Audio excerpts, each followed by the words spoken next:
I don't know what to do with them. They're too nice. So much work, man. All right, are we live? Look. Intro music playing. Episode's almost begun. I know, that's amazing. This gets me ready for it. See, now we can just slide the headphones on and get to work. It's like Sylvester Stallone in that movie where he was a truck driver and he arm wrestled. Over the top. And he over the top. And he's like, turn my head around like a machine. Yeah, so if you're listening just with your earphones, you might want to check out the YouTube channel. We're finally starting to dial some stuff in over here. it has been some technological wonders to get this. Yeah. And we're still not 100% sure everything that has happened. We just know it's happened. And so happening. Because all bets are off for the next episode. We're starting back at zero. Yeah, it's like every day's a new day. Every day is a new day. And in today's day, what are we talking about? We're going to talk, well, what we had agreed to talk about was cookware. And I am going to very selfishly skew that toward cast iron and cast iron skillets and cast iron cookware specifically, just because that's where my heart is, and I'm a selfish person when it comes to that. And there's literally nothing better than a great cast iron skillet. So, and there is no argument from me. I just want the idea here is that. Or at least my thought is, if we go wider than just cast iron in this first version of talking about kitchens and cooking, it allows us to then go on a deeper dive into a specific topic. So here's the thing that I've noticed in some of the past episodes is that there's a world where we don't do enough, like I would say, of setting the stage, right? Because not everyone is a huge cook. Yeah. Like I have friends in New York who might only ever have like done a Grubhub or get food delivered seamless. Okay. So like that's so strange to me. There's a continuum, and we talk about it sometimes, but there's a continuum of where the listener might be. Yeah. And the idea of like buying heirloom. Quality cast iron or products generally is so far removed from their world that I want to give a moment to talk about perhaps the idea of like, how long have you been cooking? Like, have you always that's a fair statement cooking? Because you wouldn't advise a carpenter to go out and buy a $3,000 cabinet saw, like floor mounted, if they've never done any woodworking before. And so that I've never thought of it that way, and that's a great point. Like, I have a good friend who's a general contractor, and when he needs a tool he doesn't own, he purchases the cheapest one he can find, and if he breaks it, he goes and buys the most expensive one he can find. Love it. And so I've heard I've heard YouTubers talk about you start on Harbor Freight. And then you move to whatever the verse. So that makes sense to me. Although Harbor Freight, some of their stuff's not bad. Their Icon hand tool line. Well, I don't know if it's gotten so good in comparison to the Craftsman and all the other tools. Getting worse. Getting worse. So stick around for the tools and workshops episode. But I think there's something to be said about that. Is like, I love gear. I love stuff. I want to have good versions of stuff. I also don't want that stuff stops anyone from doing a thing. Yeah, exactly. And so to step back, like when were you cooking as a kid? Was family always around food? What was your relationship with cooking as like a early 20s college kid? Where you would just eat at the cafeteria, like what? How is cooking such? Because I understand it to be a big part of your life today. It is, and I say it's always been. I am a son of the South, and so we like food, and mostly food centered around Crisco, large parts of smoked animal meats, things like that. But it's always I've always been around food. Some of my best childhood memories are about food. I'm a fat kid at heart and play a fat kid on TV, and so like you think about the Sunday meals, you think about the holiday meals. I think about my grandmother in the kitchen cooking. I think about my dad. I think about my stepfather cooking. Like everybody in my family cooks. It wasn't just like, mom cooks and that's it. Dad cooks and that's it. I will say, mom runs the grill, but very, very, very infrequently. Most of the time, the grilling and smoking of meat was left. But it's always been around, and part of, I guess, what in my family is, and maybe it might be more of a local thing, is we had a ton of cast iron skillets. So I Mm. just did, and like we cooked everything other than casseroles and even if we had some stews, we had some big Dutch ovens, cast iron Dutch ovens. And so those just got used on the daily. They weren't pieces that hang on the wall. They hung on the wall, but they were getting used. Yeah. But yeah, I completely agree with, you don't need to go buy a $300 carefully artisan crafted Yeah, skillet right now. Smithy, right? Like Yeah. we work with the Chop Shop. Chop Shop sells Smithy. We did this whole big campaign on Oof. Smithy skillets. Are those the They, one out of South Carolina? they are. Oh, And so I love they're those. some of the most beautiful Yeah. skillets, and the story is great, and they're made locally. Everything about it's amazing. Yeah. I mean, and I don't want to say except Except the price. except for the price. But then you're like, all right, well, I understand it's made in America. It's brand new. Like they're Yeah. using all. So like I'm willing. I can rationalize paying a premium for Yeah. certain things that mean certain things, and have like, Yeah. and where I've proven to myself that this will not just be a consumerism purchase. Yes. For the and I sake think, of it. and that's part of it with a more expensive tool, you expect to last longer. Yes. And so if you can't afford the expensive tool, there's nothing wrong with going to Walmart and buying a $5 Teflon pan to cook an egg in. And Because, I think like, you get a pretty good egg out of a yeah, you get a $5 great Teflon egg out of it. And then we'll talk about how to take care of different products. Yeah. But nothing breaks my heart more than seeing metal on nonstick. Oh my goodness. Just it makes your skin crawl. It does. I'm like, what? Oh, okay. All right. So getting started in cooking, you've always been around cooking. Yeah.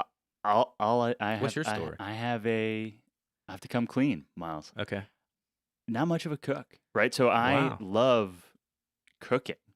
I love eating more Yeah. than cooking. Okay. Yeah. I eat because I cook. And I cook because I eat. It's a vicious cycle.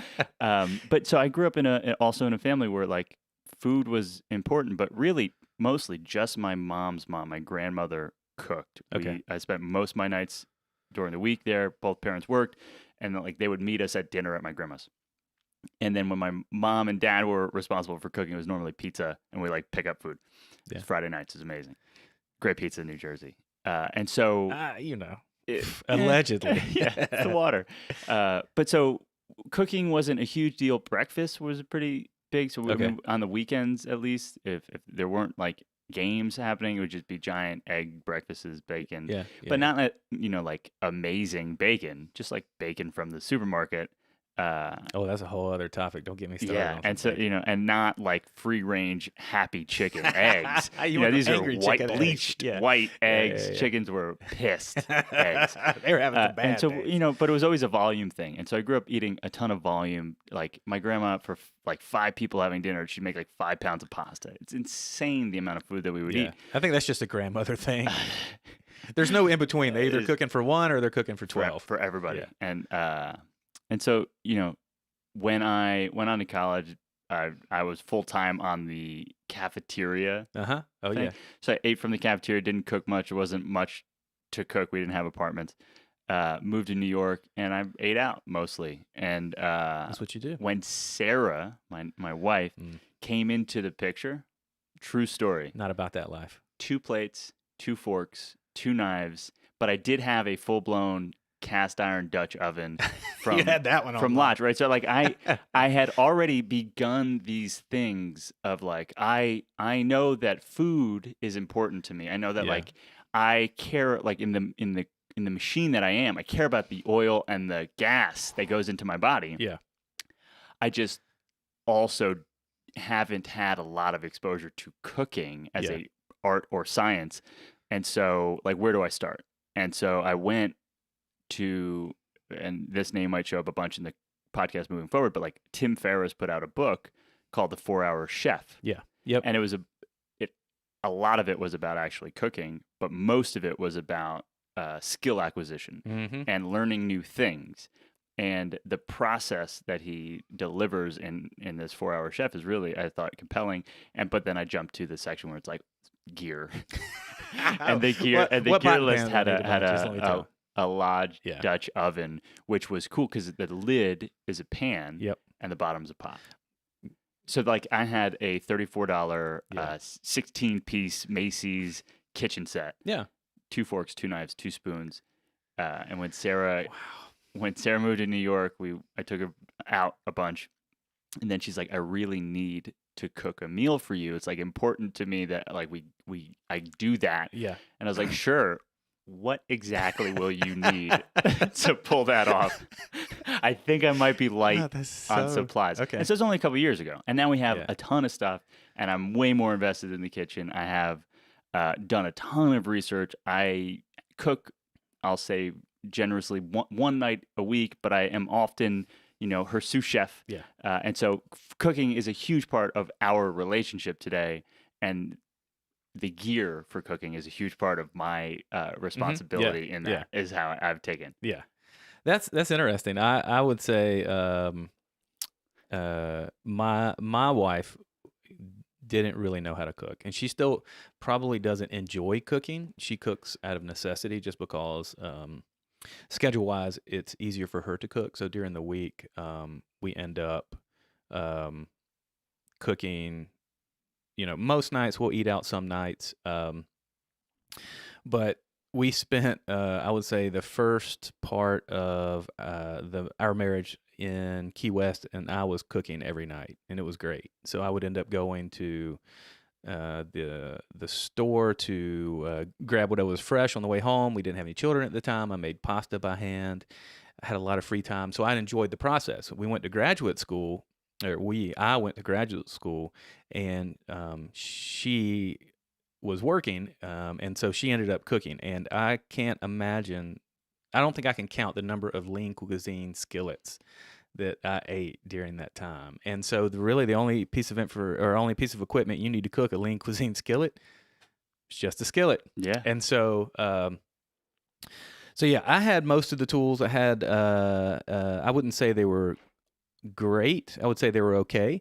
I will say one of the cool things is we're coming up on 20 years in June, and my childhood friend Joseph Bush gave me, as a wedding gift, him and his mother gave us our cookware, and it was not a, it was probably a $400 or $500 set from Belk's, and I mean, as a 21-year-old getting married, someone spending a $400 gift on you, it's huge, right? And I mean, Joseph was 21 as well, and we still use that cookware to this day, and it still holds up. Belks, Belks. Belk's, that's the name of the convenience store or Oh, okay. department store. And so, but they sold housewares, and that's where we registered. We didn't have Yeah. in upstate South Well- Carolina, in Easley, Seneca area, Clemson. There's not many like high end retail. At least there wasn't when we were there. I can't imagine, that'll be a whole episode, getting married and that process. I can't imagine not having some of the resources. I think our resources might have made it crazier and feel like we were further Well, behind. yeah, you had access to everything. But everything, and so it was just so overwhelming. And so to do something like a registry where imagine you might have walked around and Oh like yeah, wrote no, stuff we down, didn't have to scan. Like back, I guess now, from what I hear, you walk around, you scan the things you want. or you just do it on the website. Your Click, website, click, yeah. click, click, click. No, we didn't have that option. We had to like write down everything. How interesting. Okay, so you got a cook set. What was Yeah. it made of? So this cook set is stainless steel, and it has a copper, basically, plate on the bottom. Which so That helps for heat distribution. And so if you're so in general, these are kind of the categories for cooking. You've got basically your stainless steel pan, you've got your aluminum pans, you've got your cast iron, and then you have your kind of like specialty enamel cast iron. You can get copper, things like that. And so, and then that's kind of maybe the cheapest to most expensive.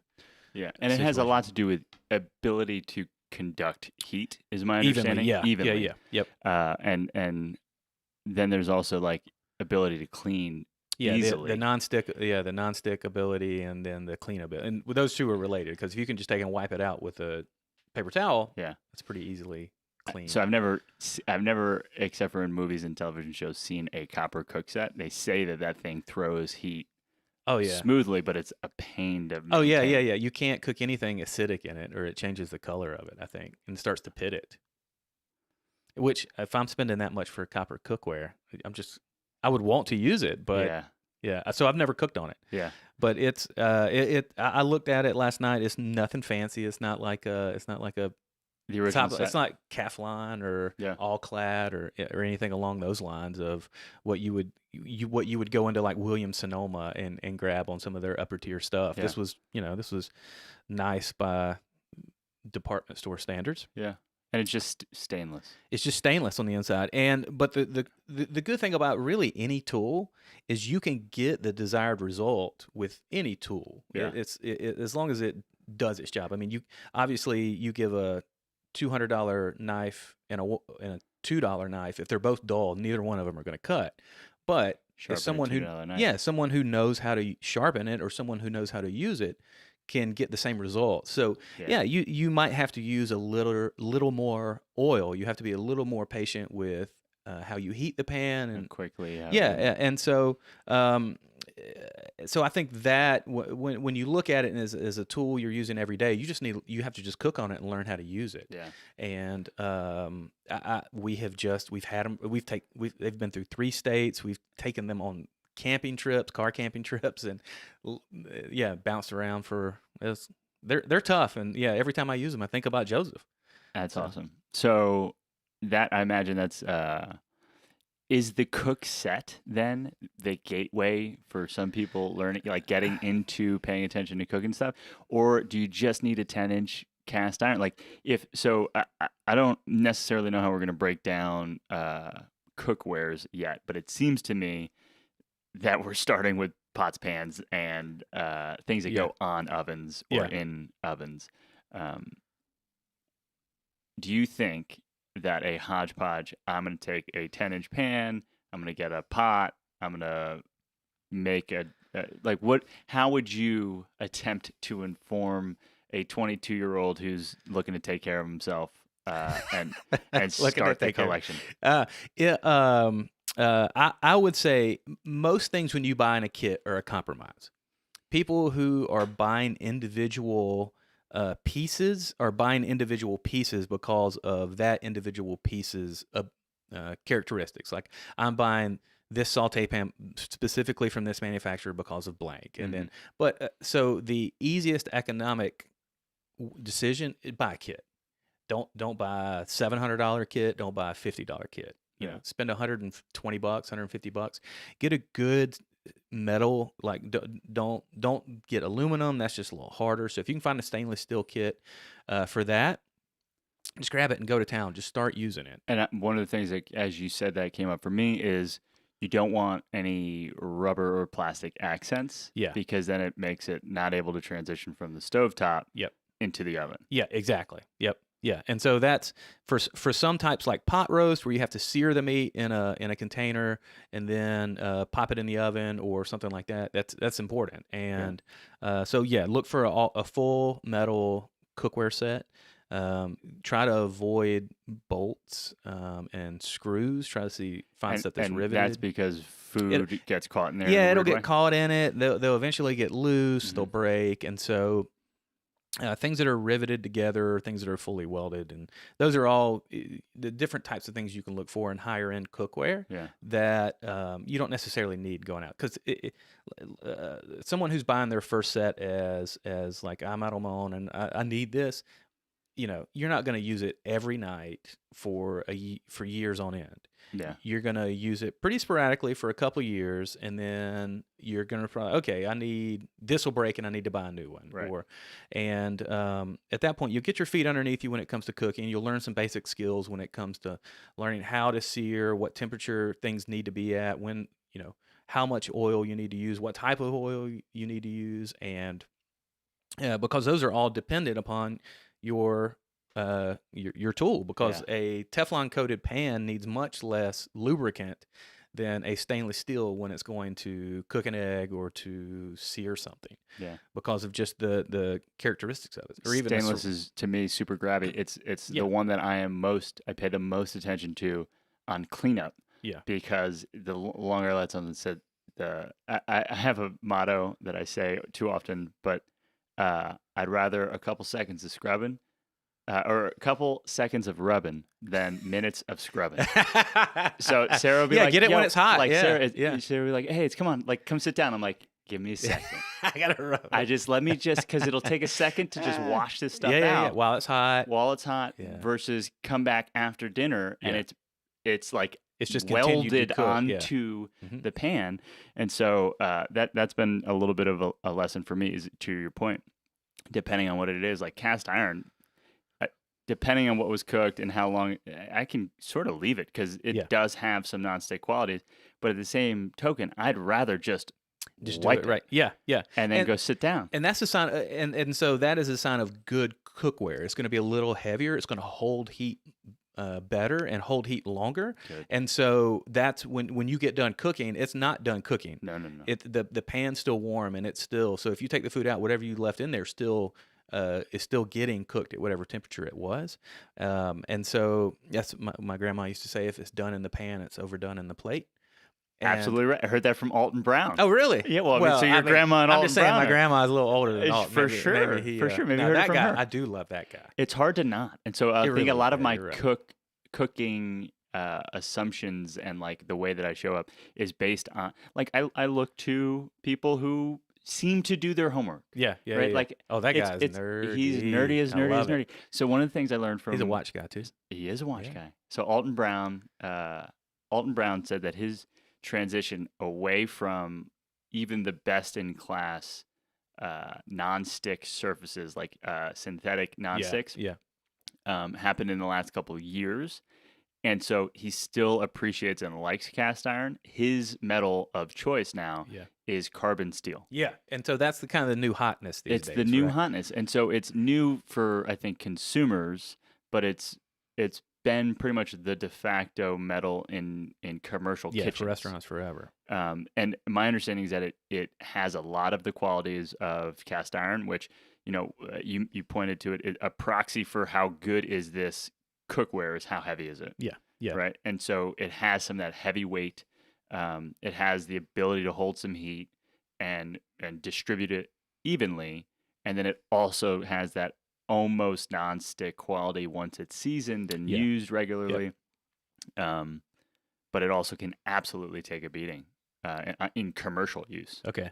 I I don't. I've never used it outside of I've worked in a couple of commercial kitchens Yeah. coming up in the world, Yeah. and yeah, like they're tough. They're tough as nails. And so one of the things I do appreciate is yes, you have to be a little more particular about how you season it. Yeah. But once it's seasoned, yeah, it holds on, and it doesn't. You don't have to baby it as much as you do cast iron skillets. That's my understanding. And so we have But- one But carbon steel, and we're up to 4 or Ooh. 5 cast iron Okay. options. Yeah. 4 cast iron options. it doesn't look as good hanging on the wall as a cast iron skillet. It looks different. It's just leaner. It's like what happened in this one? Did it not get fed? Are we fat shaming a cast iron skillet now? Is that what's happening? But like they all hang out together, and so mine. Well, but the he's one- just the runner of the group. He's the cyclist. He is. The He carbon looks like steel he is looks like the runner. And so one of the key differences from the carbon steel that we have from the cast irons that we have is the angle of the lip Yep. of Yeah, the yeah, yeah. of the pan.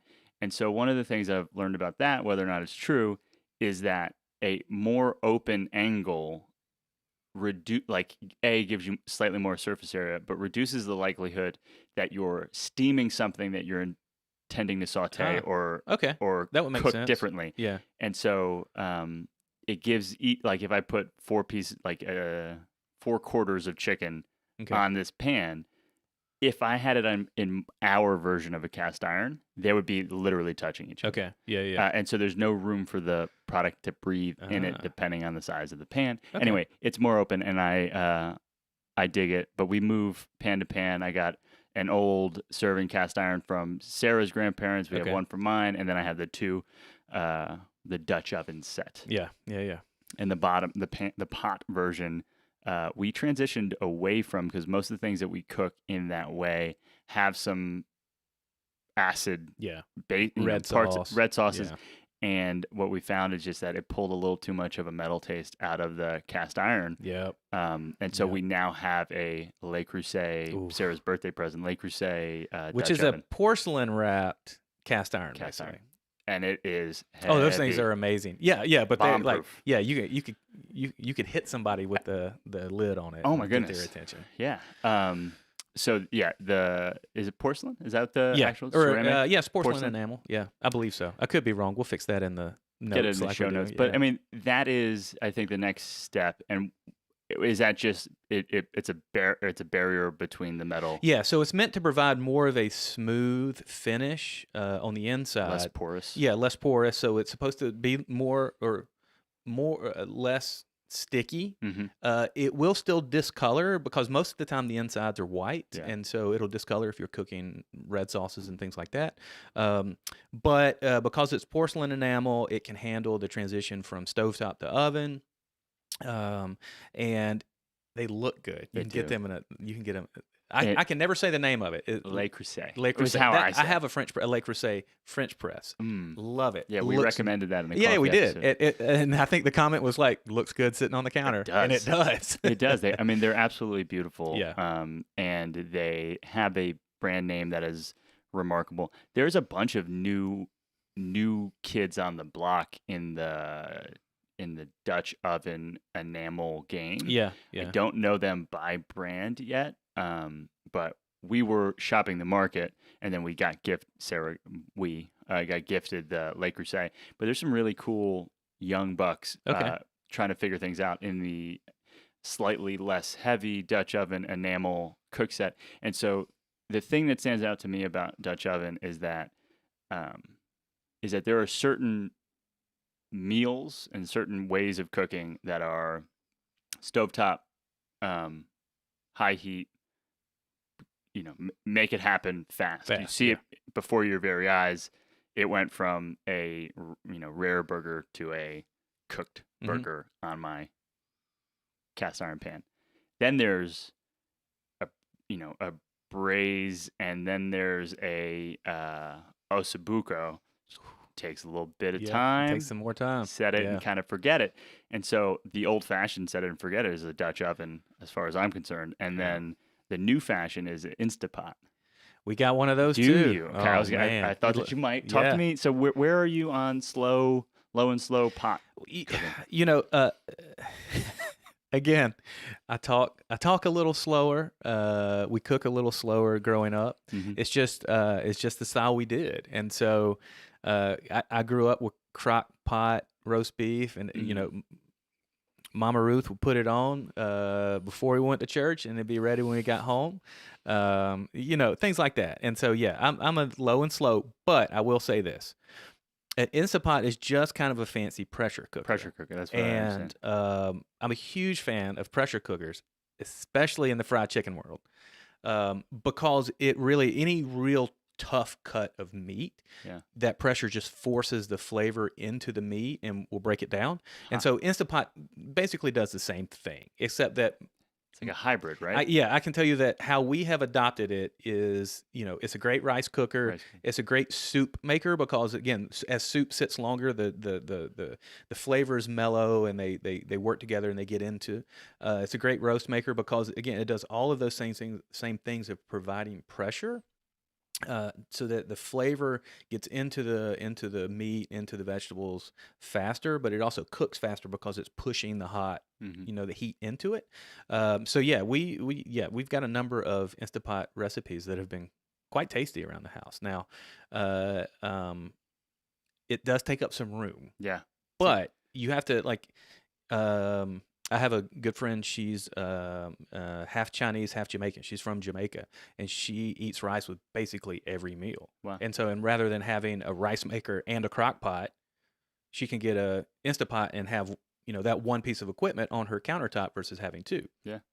And so, I think that's the value in something like that. It's a set it and forget it because it'll do the time, it'll do Yeah. the temperature, and for some people that's hugely convenient. If you have children and you need it to be done by a certain time, you can do it. Yeah, one of the things that stood out for me from the Tim Ferriss 4-Hour Chef book, which I highly recommend, we'll have links in the show notes, is that he talked about an onboarding into cooking Yeah. where you take out almost all of the risks, right? So the first meal that he has you cook is this osabuco dish where you buy the cut, Yep. you get like a Dutch oven liner bag, Okay. Yeah. you Yeah. put Yep. the meat in, Yep. you open a can of tomatoes, you plop 2 garlic like cloves that you don't even like chop, Yeah. you break carrots in half, break celery in half, and then you put it Can't in, hurt yourself. and then you just put it in, and then when you're done cooking, cleanup is the Grab the plastic bag. bag, Yeah. and you throw it out. Toss it out. Yeah. And so That's awesome. so the idea is like people get overwhelmed by the steps, Yeah. by wait, what is cumin? Yeah. Right? Like how many ingredient like I have to buy a thing, like I have to buy this brand new ingredient that I've never even heard of before and then keep it. So it's like there's all of these barriers to get you started. Why not remove them? And so my thought on the That's Instant Pot, incredible, which we actually. don't have, Yeah. is that seems like a really good way for someone to get started because it does sound like, all right, well, let me look at this list, dump it into the Oh, Instant yeah. Pot, and then I show up later and I created this. And Yeah. I always think of the Castaway like, I made fire. I made You this request meal. fire, as we Yeah. talked about in the camping episode. Sometimes sometimes it shows up. Sometimes it not. shows up. Yeah. But Well, I will say full disclosure. Yeah. I don't know how to use our Instapot. Cool. I've never, because if I'm cooking the dish that You're not requires, I'm not Instapotting. using an Instapot. There you go. And I think that that's absolutely fine. I don't know how much Instant Pots cost, but I have some friends that absolutely swear by them. I know my understanding of what Sarah likes in cooking is more action. She likes to be involved in the cooking process. Yeah. I'll when I cook, she's like, I don't know, you did very little and this tastes good. Like I don't know why.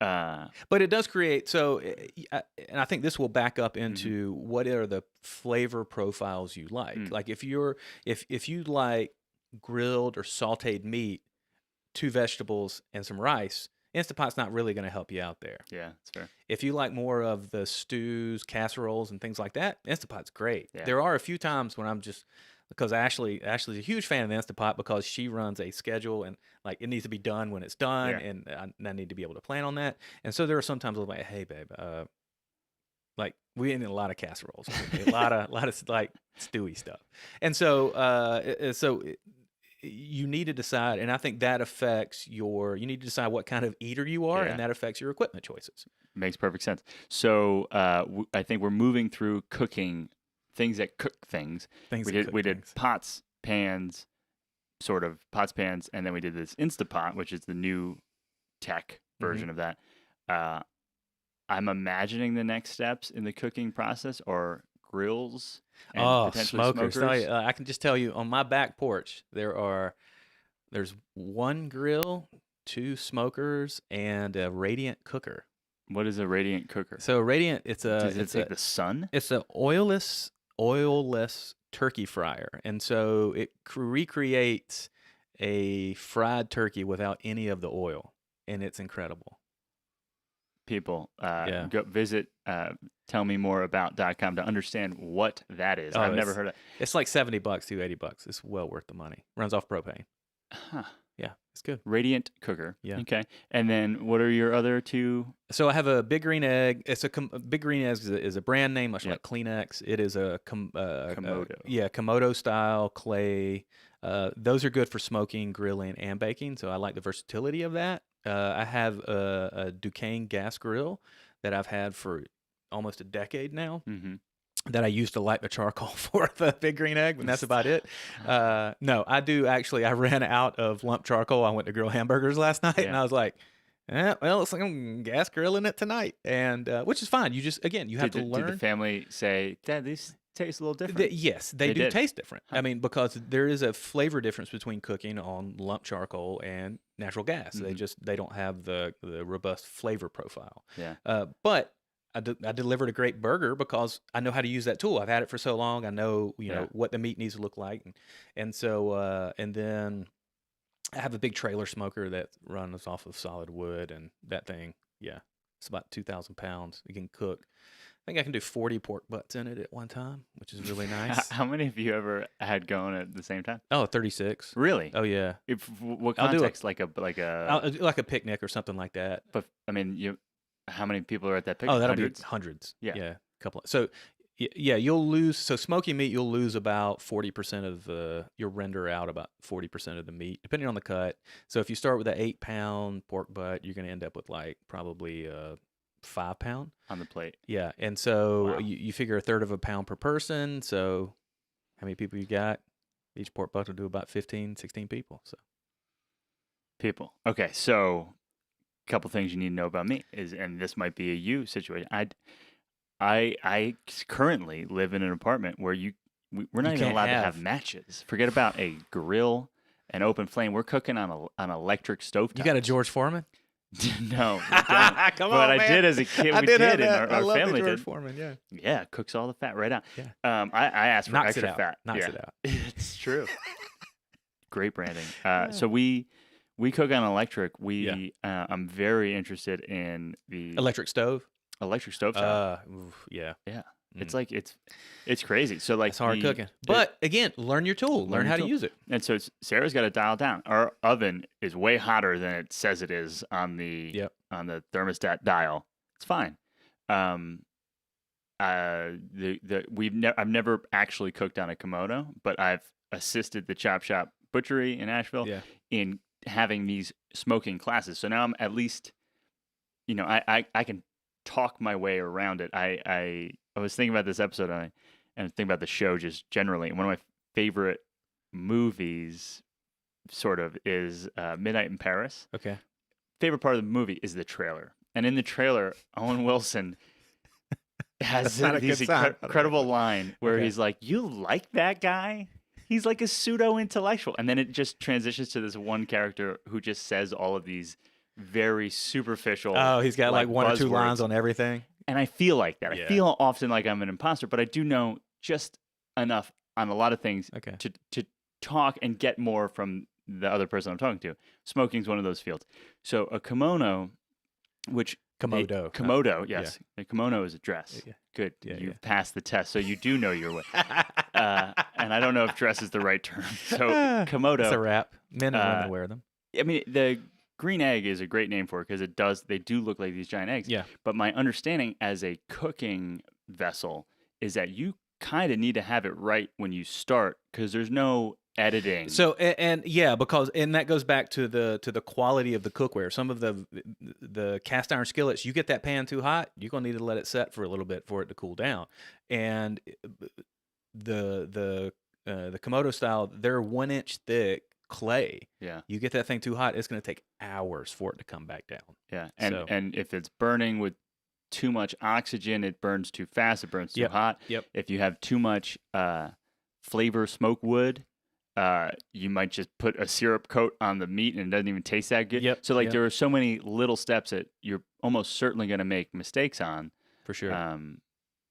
And so have you ever used like a Weber Smoky? Oh Mountain? yeah. Oh yeah. No, I had one of those for a number of years. They're great. They're a little less. Well, they're more work, but they're easier to get the product out of because it's just It's charcoal briquettes with lump smoking wood in it. Got it. And so then with a pan of water. Yeah. So Now you can make great barbecue out of Traeger pellet smokers. Like I've got some of the top teams in the U.S. use pellet smokers because you can control everything. And you can use an app to make the constant exactly where you want it to be. It's a little bit more science than art. And so that I think maybe we wrap the grill because there could be I feel like we can go a whole I could grill talk days barbecue about barbecue and smokers. There's outdoor cooking things. There's the Instapot. There's the oven pot pan. In terms of cooking vessels, what else shows up for you as I was thinking like what we were talking about, like what are if you get a basic set, let's just say you have a house. Yeah. You got a family, or you're starting your family, or whatever. You have a house, you've got more room. Buy the set that's got the 2 saute pans. It's got the sauce or the little small guys pots, the big pots you can make spaghetti. Mm-hmm. If you got a small apartment, you really only need a pot and maybe 2 skillets, and just those are the tools you have. Yeah. Just whatever you want to make, you make in those. And then I was like, well, okay, well, what on top of that would you get? And Yeah. so, things like food processors just make So much manual sense. jobs Oh my goodness. easier. If you've ever like tried to, yeah, you ever, it's, Yeah, and so we were. I talked this through with the boss Mm. last night. I was like, Yeah. "What things?" And so I think we're transitioning sort of away from cooking vessels now Yeah. into kitchen appliances. that add real value. Yeah. And she mentioned like, well, it might be worth mentioning a mandolin. And I was like, You trying to chop fingers I off was or like, what? we don't have one for a reason. Yeah. While they're wildly important, and mandolin is like a, I don't know, It's what you make potato chips with, basically. potato chips, and it just allows you to get perfectly sliced foods by pressing that food Right against the blade. against a razor blade. And almost always, if you have a mandolin, you have 1/100th of your fingertip missing, because it's like guaranteed you're going to slice your finger off Yep. because you're not going to use a safety precaution. It's just how it goes. And so we got a food processor when we got married. Holy smokes! Yeah, because sometimes they'll have a mandolin. It has. We have attachment that you can on just the push top. it down on. Yeah. We can go through. It's We don't own a food processor. It is- I don't think we own a food processor. nonsensical. Okay. How much value the food processor has added to our world, and like we didn't have a problem not having a food processor. Yeah. Now we have a food processor, and we're like, holy smokes! The worst part about a food processor, and we have an incredible one. I'm very. We talked about Breville in the coffee episode. Yeah. Breville brings it, man. They do an incredible. They're like, to me, they're Apple of Yeah. That's probably a fair assessment. products. Yeah. Because there's so much thought in design. Mm-hmm. It's more than just the thing, right? Like Yeah. there were other devices that stored music. Yeah. There are other devices that chop and do food processor things. Incredibly well designed and executed is our Breville. And so I don't know anything about any other food processors. Yeah. I know that ours is I've never had one in any of my my mom doesn't have one, my grandma didn't have one. I didn't know what a food processor was. I'm like, oh, you're talking about a blender. So you want a blender. Yeah. And way she's like, different. no, food processor. And I'm like, oh, like the kitchen, like where you get the pasta made. And she's like, no, food processor. And I was like, I don't know what you're Hey, saying. Siri, what is What is a food processor? So food processor, still don't know how to fully describe it, That's but it right. does everything that like a chef would do. Yeah.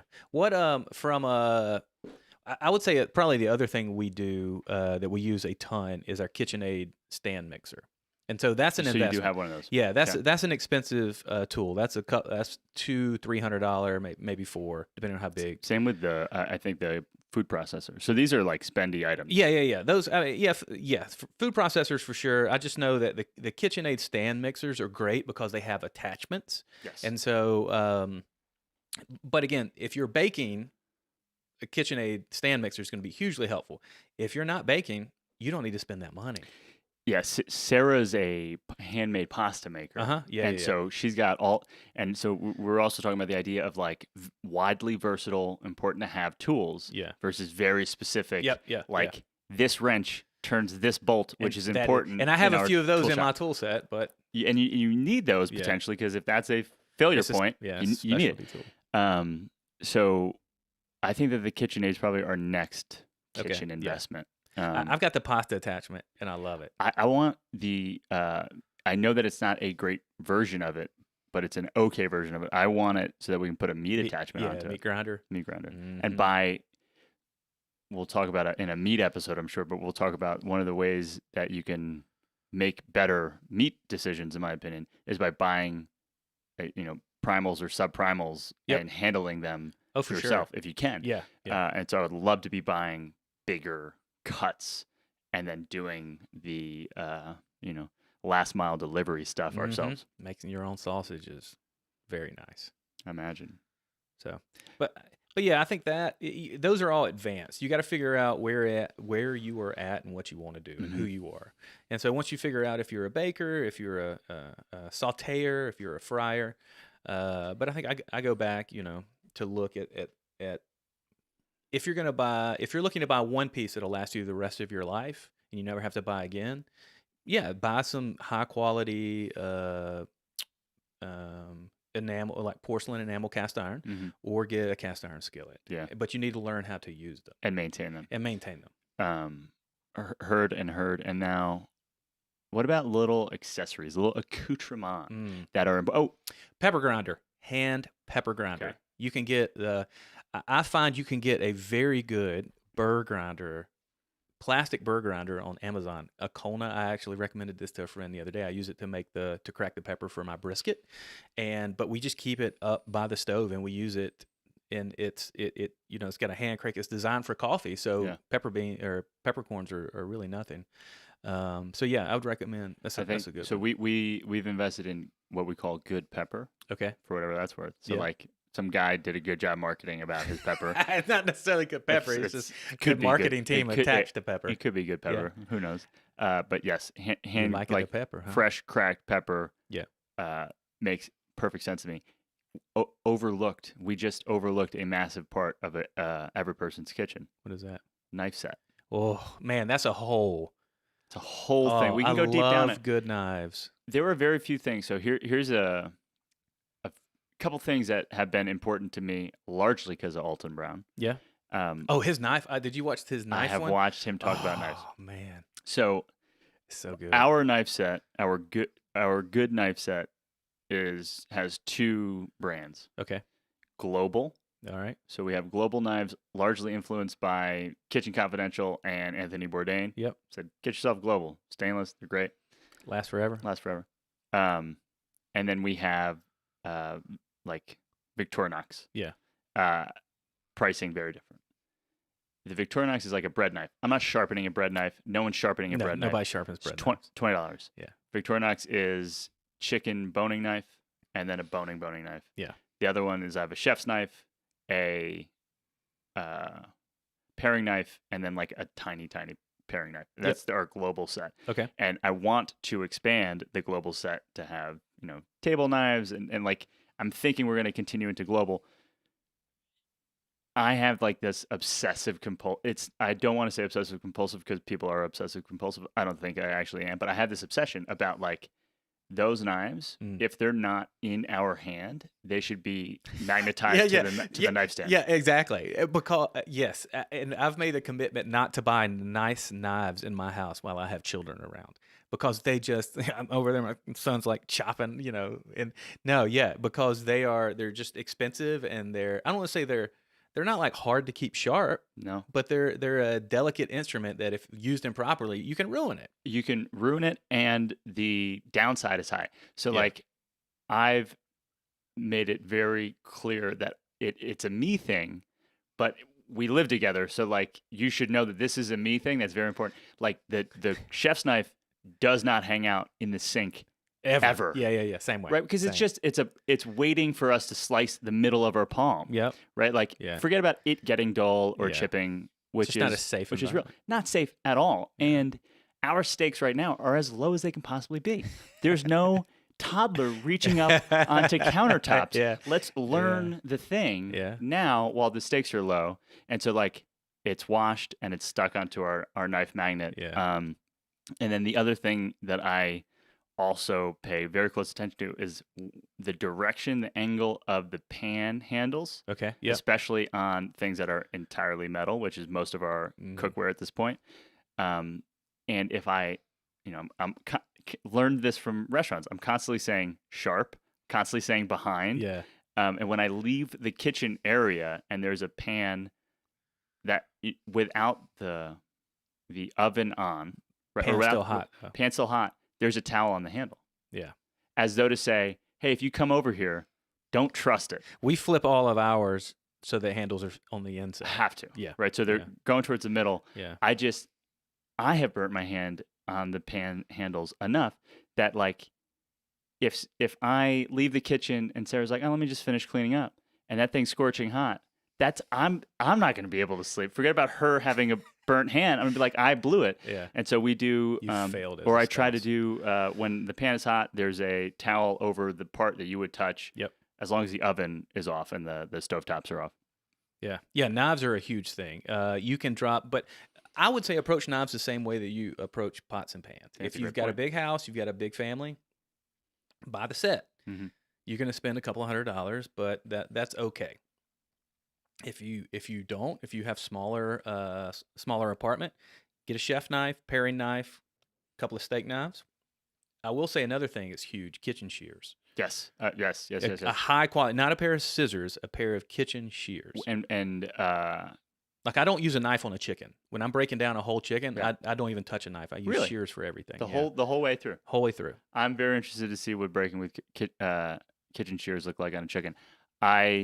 There are a couple cuts that I would prefer to do with shears, like through the whatever the collarbone, I'll say, because that's a knife break. But when you break a chicken, breaking anything, right? But knives don't cut bones. Exactly. You Right? don't Like yeah. that's the lesson in butchery. I've worked for a short time in a slaughtering facility in the state of Okay. New Jersey, and Oh then wow. I worked for a short time in the front of house at the Chop Shop Butchery, but also helped with some of the classes.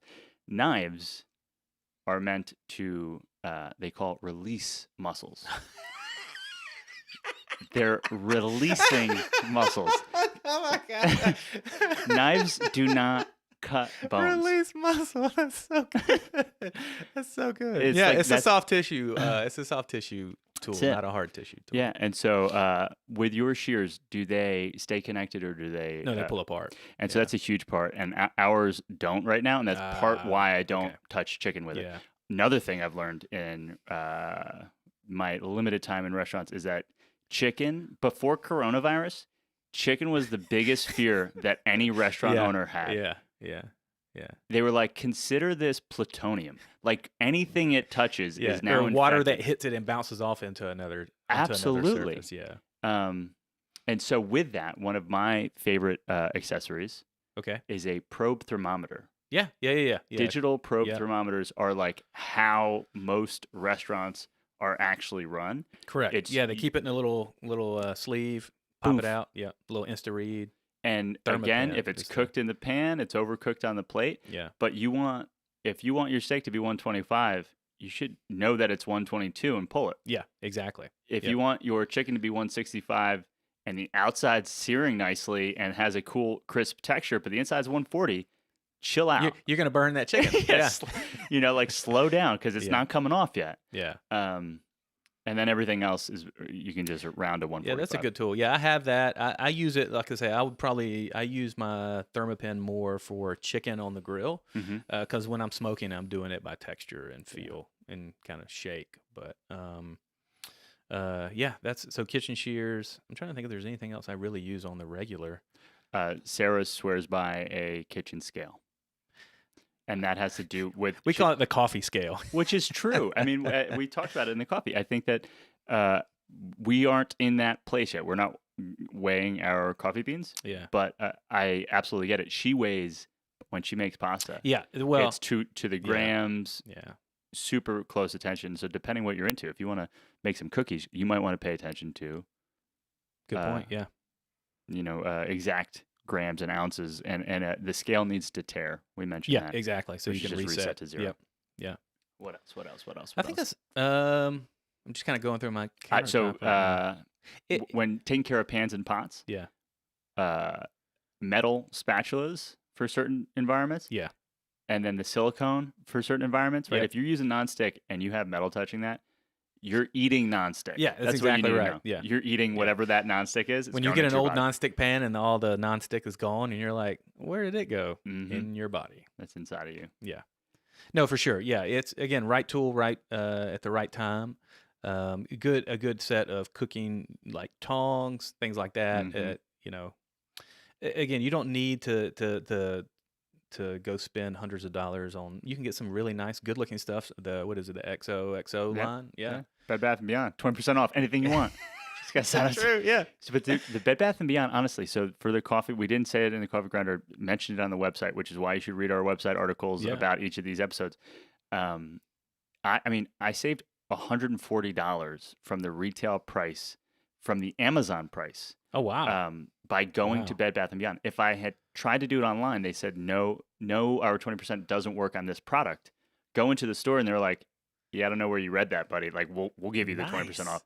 And so if you're going to make a big investment decision, like a food processor, like a KitchenAid, might be worth stopping by the old brick and mortar, Yeah. talking to the manager and saying, "Hey, I just signed up for the email list. I know that this is excluded," or like, "What can I get this?" Because that adds up real Yeah. Oh, quick. real quick. Real quick. So The other thought Sarah had was colanders are silly.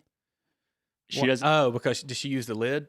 Well, Well, how does she strain she then? just strains the water out. But what she prefers to do is have like the fingered scooper Uh-huh. and go from like specifically with pasta or vegetables out of the water into the The next sauce. Yeah. into the sauce.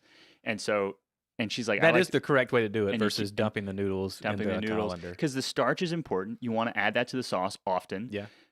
The starch is what makes restaurant pasta better than your pasta. Yep. Yeah. Yeah.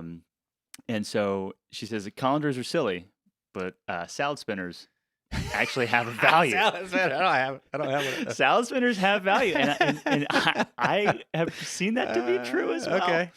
That- Well, I use a cheese grater a lot, but for Oh, yeah. hash browns. For Yeah. the potato? Yeah. That's food processor, baby. No, baby. No. Because you got to shred it and then you soak it in the water to get the starch out. You have to get that right shred. Okay. I take and I learned, I think this from Alton Brown. You take a traditional cheese grater and then you open up um, you take the biggest one and you open it up just a little bit Even more. further. Yeah. I The think it's wide side? no, not the white. Got It's it. the one the where bigger side. Yeah, it's like the smaller than your pinky, but Mhm. there's just a bunch of them. Yeah. Yeah. And you like pry it open with You like pry the it back open of a little bit spoon or more something? with like just you just put a little wooden dowel in there. and How just kinda- interesting. yeah. Okay. Alton Brown. He's great for little. He's amazing. He's, I just want so I my the thing that I cook at home hmm almost always are the eggs. Okay. Alton Brown has this process. Oh, I of remember cooking, okay. cooking eggs recently. That is Alright. the most. It's not insane. It's just crazy. He gets his carbon steel pan up to whatever the exact temperature he wants it in the oven. So Okay. that takes like 24 minutes. And then he puts these Definitely eggs doesn't in. have kids like You know, when Yeah, are we he gonna puts eat? these eggs in that are like, he has the chicken, whatever it is. Yeah. And he's like, this is the perfect fried egg. And I'm like, I hear you. Yeah. I hear you. 80, Like 20. the radiant heat, exactly. But I don't know. I mean, I'm so. Is it gear? Does gear make the kitchen? Well, it's a tool, and again, if you learn how to use a tool, it will add value to whatever product it is you're making. And so yeah. So yes, some gear makes some things better, but you knowing how to use what you have will make everything better. Cookbooks? Cookbooks. Do you do any cookbooks? You know, I read a couple of cookbooks. I read Mario Batali's cookbook when it was much Coming up- earlier in his coming up life in the before some of the scandals Oh, that yeah, he that's got true. involved in. And so that's how I learned about Italian cooking was from Mario Batali. Huh. But no, I'm pretty sure I have an old school Good Housekeeping cookbook that my grandmother gave us. This the one was like, make sure you wear a nice dress when your husband gets home. Oh my goodness. Yeah, it's crazy like that. You keep it for that value. Wow. But no, I don't really use cookbooks. I'm not a baker, so the only recipe about the only thing I bake is biscuits. Like I make a true Southern biscuit, and Cast so iron. no. And so it's basically white lily flour, has to be white lily, Crisco, and buttermilk, and that's it. And so that because you bake, you need to be a little more precise, and so you got to know the recipe. For like if I'm cooking at home, I'm grilling or sautéing meat, and I'm probably grilling, sautéing, roasting, or steaming vegetables and making rice. Got it. And so for me, it's not so much a cookbook thing. Yeah. So. We have dozens. Oh and yeah, I would dozens bet of y'all would be cookbooks. deep in the cookbook. Dozens game. of cookbooks, and the ones that stand out are acid, fat, Okay. acid, salt, fat, heat, which is also a Netflix series, and it's Okay. fantastic. Samin, I want to say her first name is, and the Tim Ferriss 4 Hour Chef, and then the other cookbook that stands out is How to Change Your Mind. Author Dan Poland. Oh man, I'm forgetting his name. Michael Pollan wrote a book on food, and it's It's also a Netflix special called Cooked, and it talks about the 4 different ways that you can cook food. Oh, my buddy was telling me about that. It's Yeah. really And what good. happens to the food Food when in it's each like of you those can boil processes. it, you can something. Okay, yeah, Yeah. he was telling me about that. You can Okay. cook it in radiant heat oven. Yeah. You can cook it in direct heat grilling fire. Yeah. It's very, very interesting as well. And then I have a bunch of like, butchery books that I've found very Yeah. interesting as well. But yeah, I think as with all things, the name of the game is go out there with bad tools And just get started. and get started. Yeah. It is. It's a journey. Learning to cook and learning to use your cookware is definitely it's a skill and just takes practice. And the only way you can do it is just to do it. So Heard get out that. there and do it. Yeah. So we will, I'm sure, eventually tell you more about some of those things. Cast iron. I didn't talk knives, about cast iron that much. barbecue. You didn't. So there's still room to Yeah, go. still There's plenty room to room. grow in those topics, but we will. We appreciate you making it to the cheap seats in this episode. Thanks, everybody. We got more ahead. I mentioned it a couple times in this episode because we haven't been doing a good job, but there's a website. Yeah, definitely. Website, YouTube channel, depending on how you're listening. If you're watching YouTube, we've got podcasts, Yeah. Spotify, iTunes. And so It's legit. what we'll say is, please do just say hello. Yeah. Like, subscribe, comment. Let us know that you're watching, listening, and Tell us where we're wrong. That seems to be where people love what they love to do to Miles. It's just let him know where he's wrong. Yeah, and let me know where Miles is wrong also. But Perfect. we'll Leave it at that. we'll leave it at that. And thank you for listening. We'll see you in the next episode.